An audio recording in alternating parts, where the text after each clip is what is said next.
This is the Learn How podcast with Andy Isom, and you're listening to episode number 9.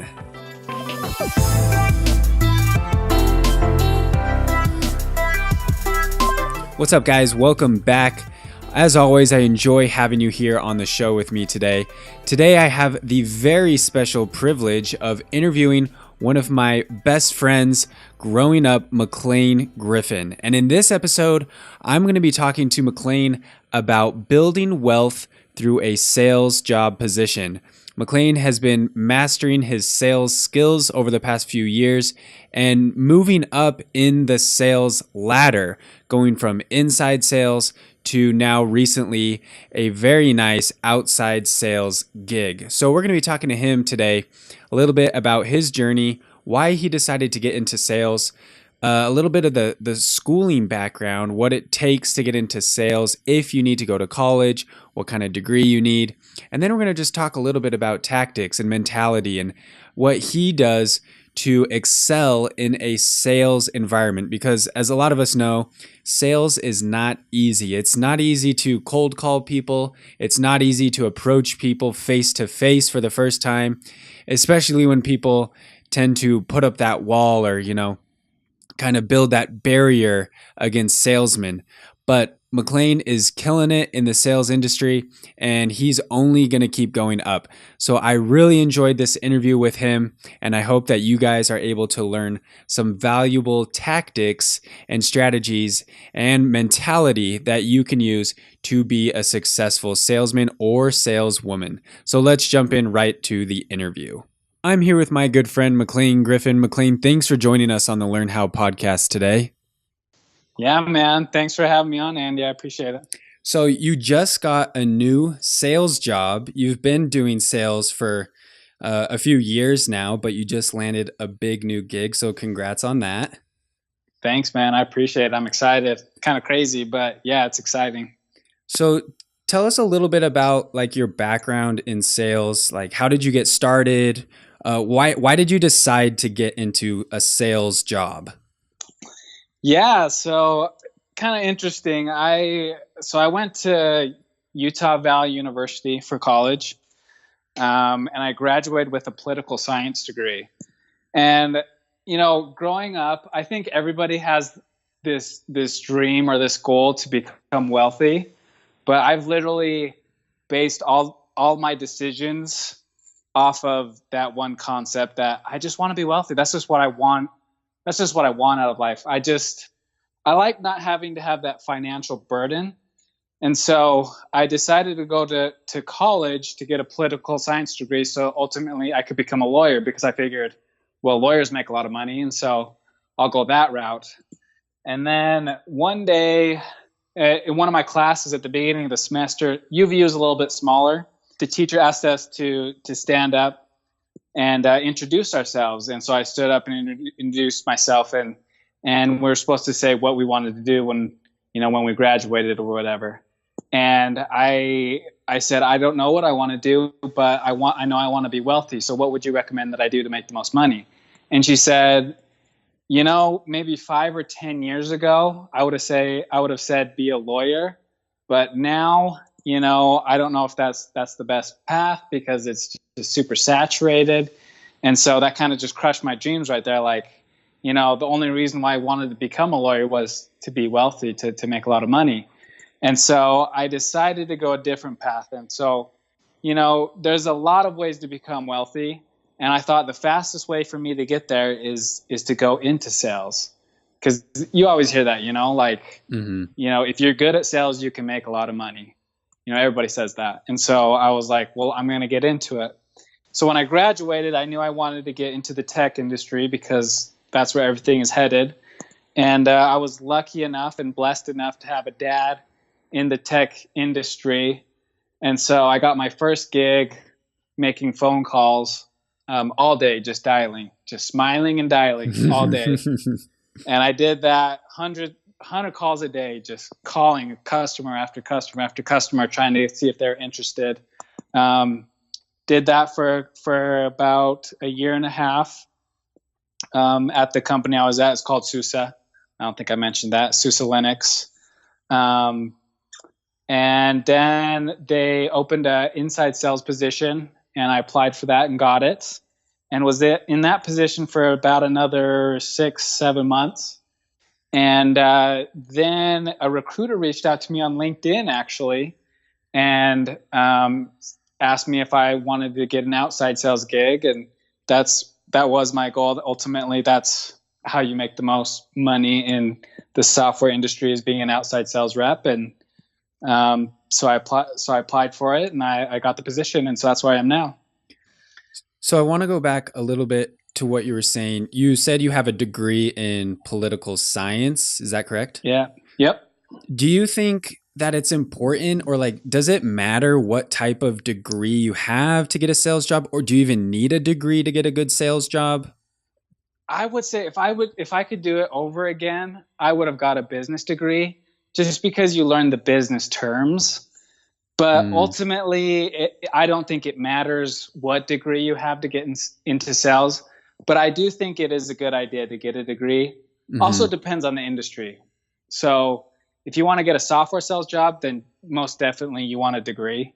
Yeah. But if you want to get into like car sales, or cell phone sales, or summer sales, selling alarm systems or whatever, you don't necessarily need a degree to do that.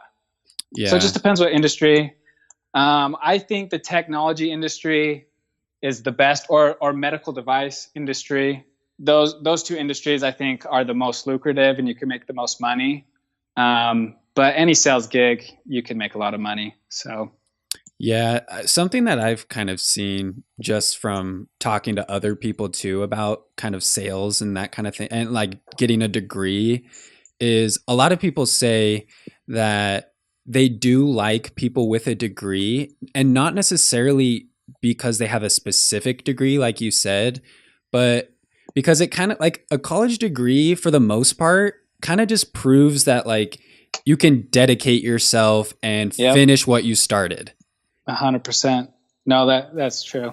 And so like you see people who like, oh yeah, I'm studying history, and then everyone freaks out on them and says, well, what are you going to do with a history degree? Teach history, But it's like, if you love history and you're passionate about it and you want to get a degree in history, that's cool. And then, you kind of just at least prove to a future sales employer that, hey, I can, finish what I started. I can discipline myself and get a degree, because getting a degree is difficult no matter what field you're in. So I thought that was something that was interesting. Well, I was going to say, in my current position, they don't hire people if they don't have a degree.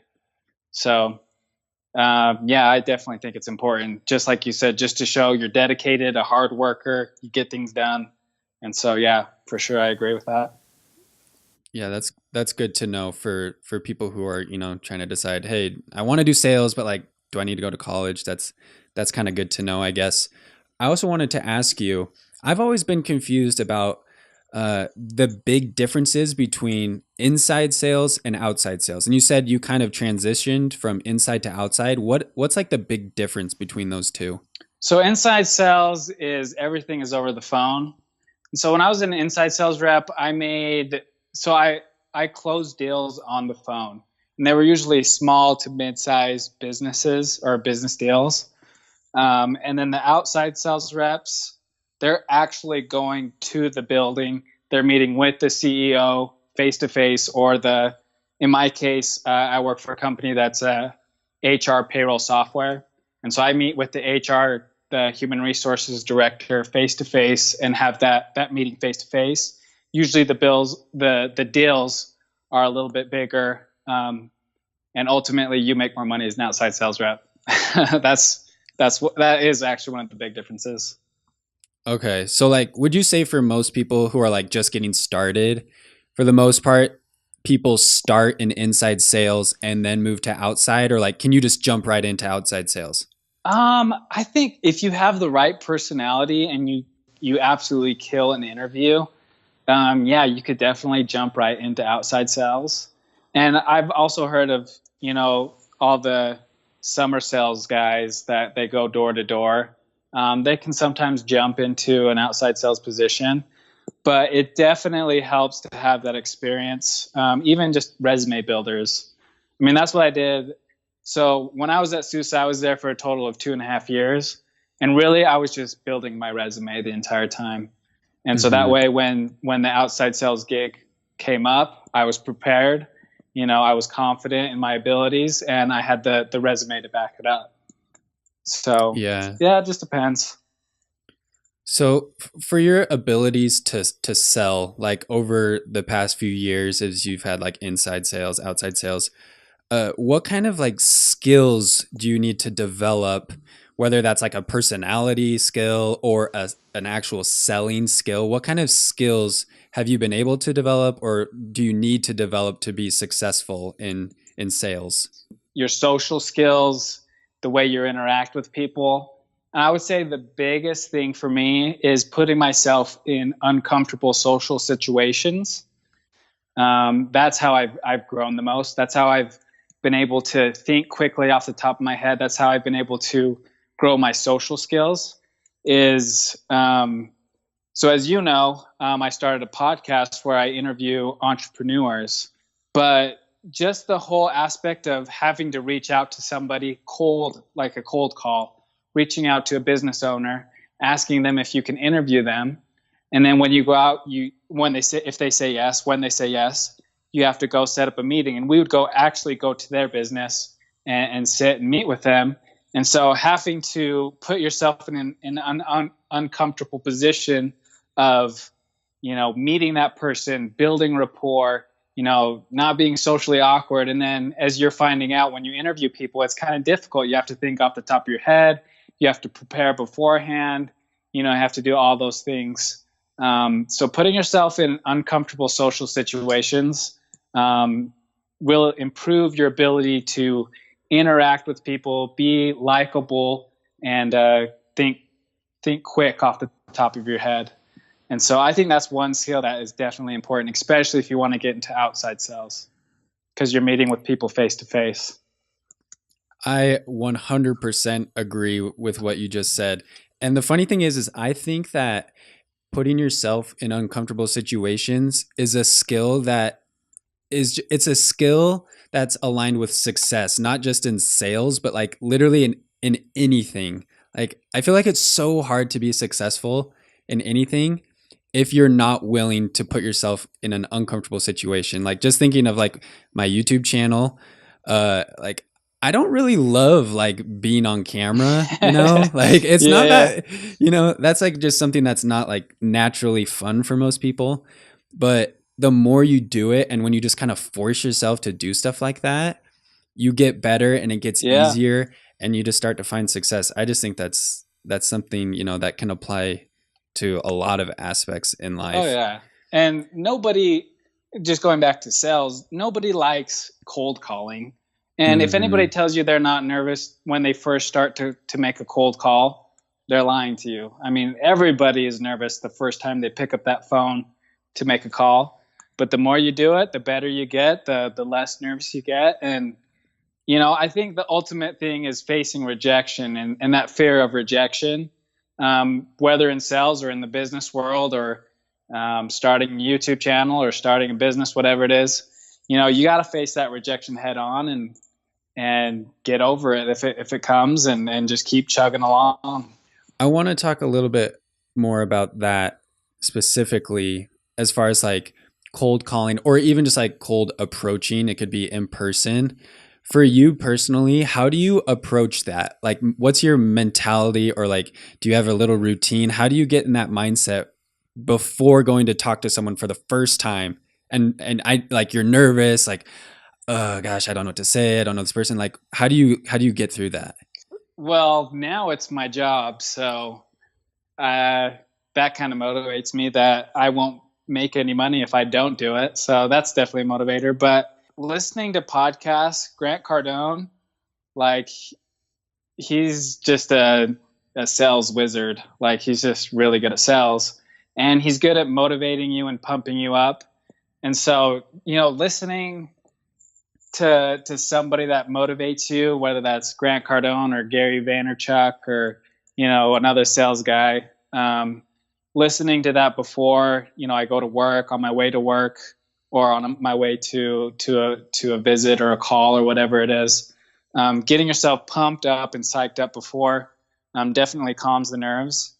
And then kind of crazy, but I'll actually talk to myself in the car, kind of psych myself up. Mm-hmm. So I probably look crazy if people see me, but just going over my call scripts or my talk tracks, and just going over those things of how I want the appointment to go, or how I want. I kind of envision the whole thing as I go. Visualizing is a really big thing for me. So yeah, those are a couple things that I do beforehand.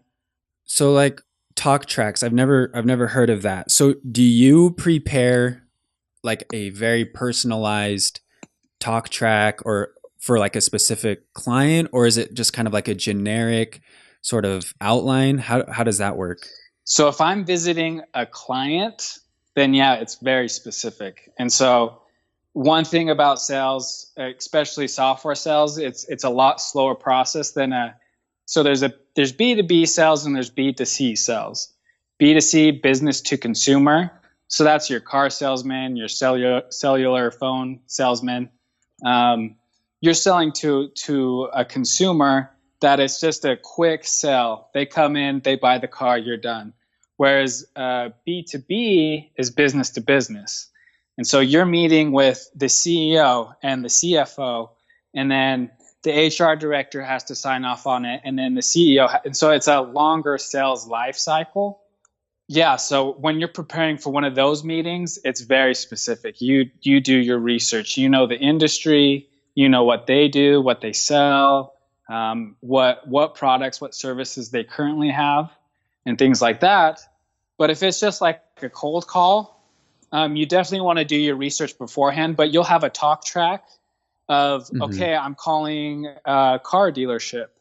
And so, I know I can drop this name of a client that we've worked with previously. And so you say, hey, we've worked with Larry H. Miller Honda in the past, and we want to, work with you as well. And so, you definitely have like more broad talk tracks specific to each industry when you're just making cold calls. So it just kind of depends on the situation. Yeah. What would you say are some of like the biggest challenges that you face like during a negotiation or approaching a new customer?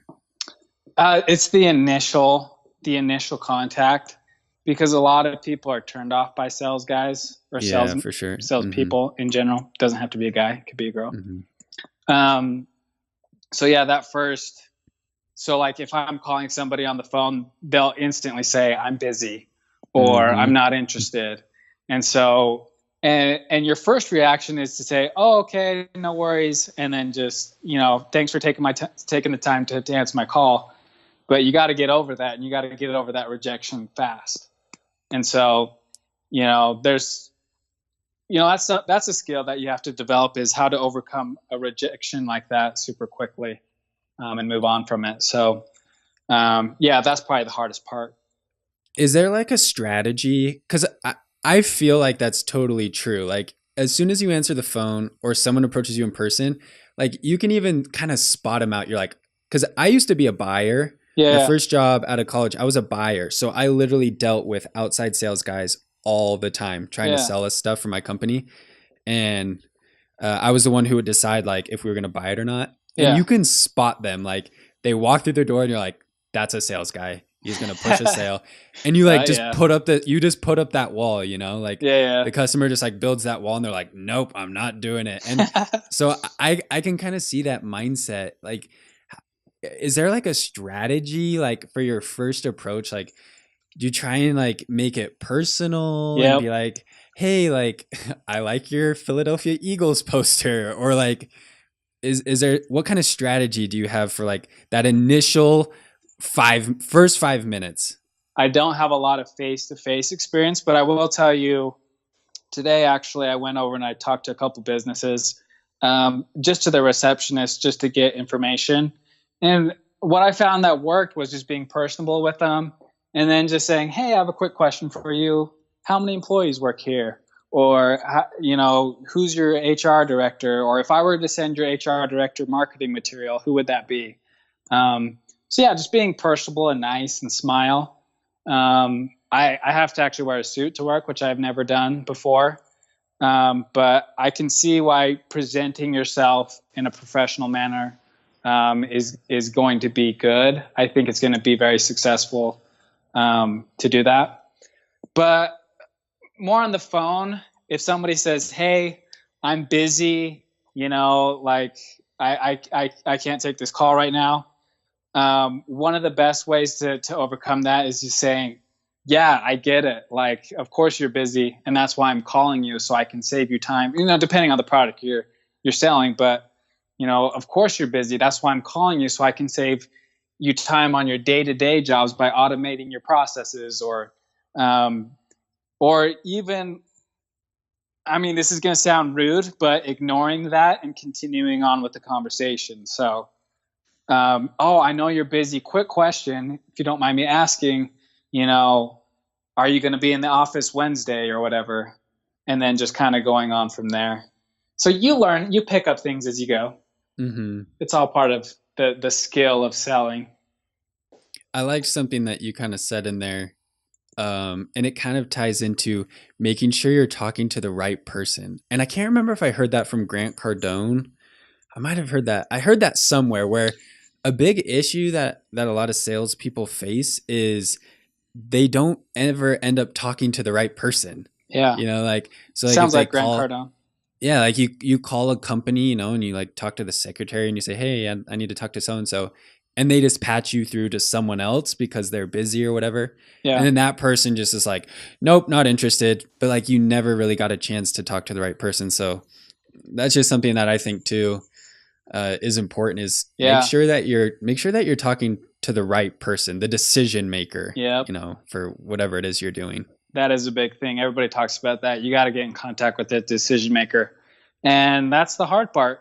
So yeah, the decision makers know that they're the decision makers. Exactly.